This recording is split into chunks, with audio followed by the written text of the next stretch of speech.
Tell him thank you. Thank you. She give me one specific thing. I gave her a first. I told her, I don't want that at the house. Keep my house clean. And she said, you keep me in my house. I don't stay with nobody. Hello somebody. Hello somebody. I think we stayed with my brother a few months.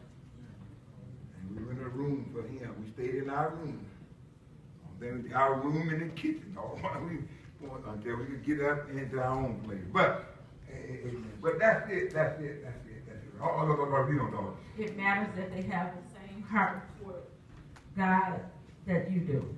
Same heart toward God. You ready to go to church? He wants to stay home and watch the football game. You want to come to Sunday school and he want to come to 11 o'clock church. No. You go to church too much. Come on the ground. You going to church. Oh, no. That ain't gonna work. All right, read over. Whenever he would go to minister, she would always accuse him of being with another woman. She felt that too many preachers were sexually involved with the sisters in the church. Jeez. Even though Charles only loved Alice, she never allowed herself to believe in him or his ministry. This caused a tremendous strain on their marriage. This mistrust of him in ministry would be the straw that broke the camel's back of their marriage relationship.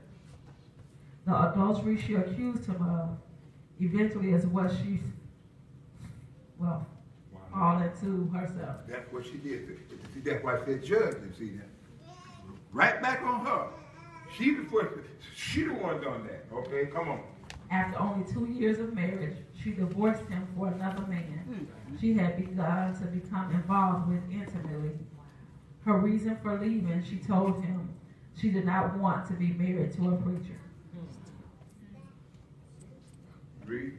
Tragically, too many spouses, knowingly or inadvertently, can hinder the ministries of their mates. That's it. If a preacher got a wife, he'll be ain't involved in his ministry, ain't willing to sacrifice for his ministry. That woman, that sacrifice. Y'all hear me tell it over and over. I took her money, church money, everybody money, I get my hand over to her. Put it in this ministry here. Tell them thinking. And I know her husband used to say, Brother Bowman, he would say, we have a building fund program, and we raise $130.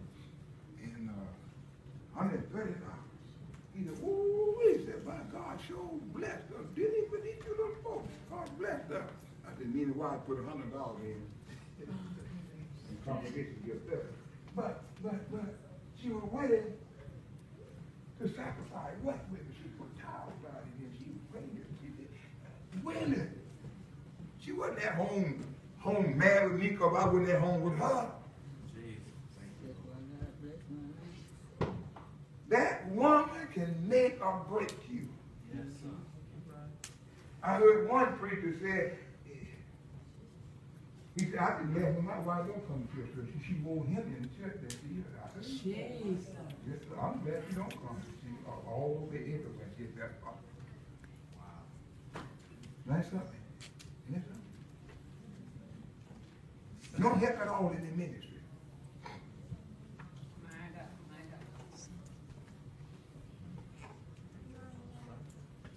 I'll read those. Their greatest and most heart-wrenching battles do not occur with the congregation or the world, but within the private life of the individual in ministry. Read. Even Charles H. Mason, who would one day become one of the most important figures in Pentecostal history, succumbed to the desires of his own flesh and allowed his relationship with the beautiful Alice Saxon to distract him from his ministry. This great man of God that was called way back down there from a child was called.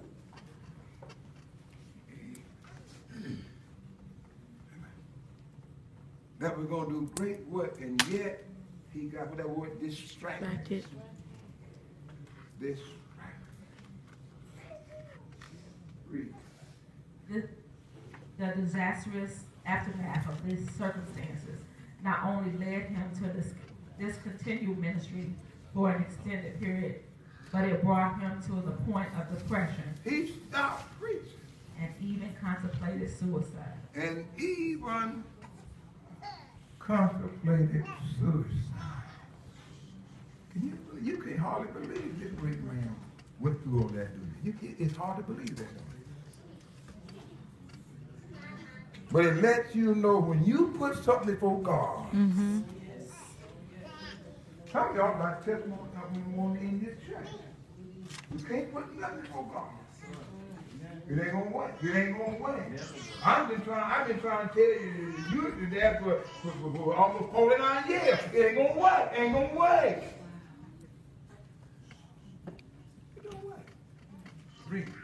Our disobedience can lead us down some dark paths and take us through some horrific trials. But this does not negate God's love for us. Yet God loves us. Yet God loves. In all our hard-headed, our self-willing, God yet loves. And it's God yet loves us. And waiting on us to come back to Him. Amen.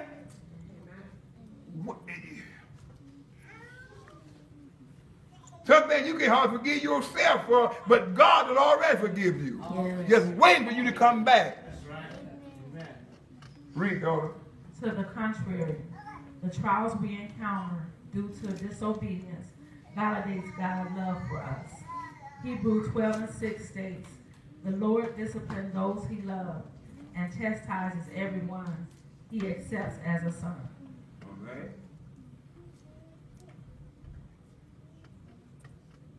Later, when Mason remarried, he realized whomever he chose, he must make sure he supported God's destiny for his ministerial future. He indeed had learned an invaluable lesson about marriage and relationships. The most important thing is that the person is compatible spiritually above all else, assisting you in fulfilling your godly purpose, versus being an idol you have placed before God and His Word. This experience left an indelible mark on the life of Bishop C.H. Mason.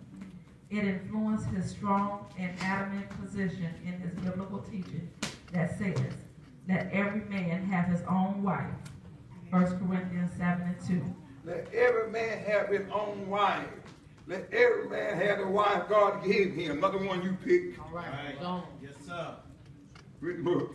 His organization within their older tradition, sometimes the older saints would select mates for individuals who could not discern who the best mate was for them.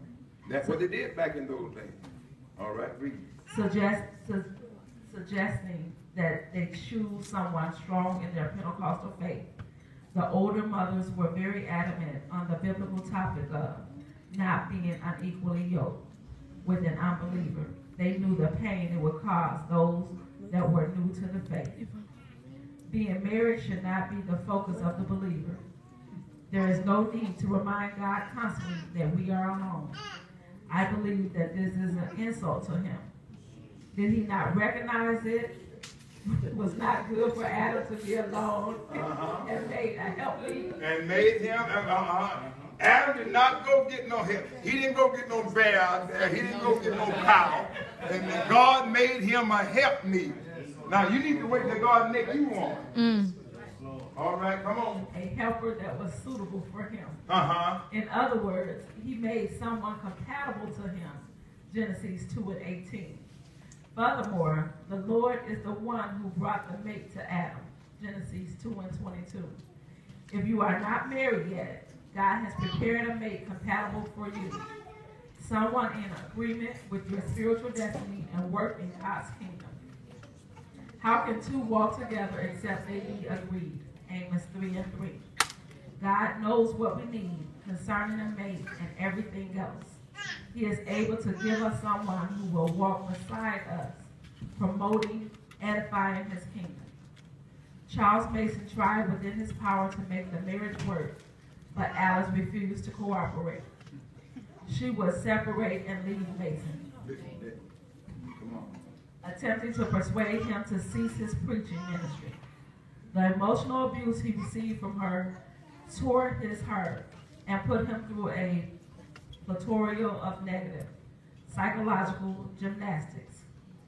Mason confessed that when Alice came back for a short moment, they were really experiencing these circumstances because of his disobedience to God. All this happened because his disobedience.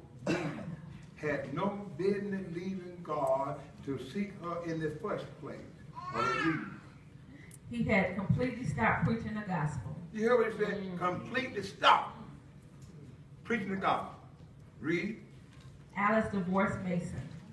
In desperation, Charles cried out to God to help him. Now listen, everybody here is here. In desperation, yet he saw it wasn't going to work, but in desperation, he cried out to God. Come on.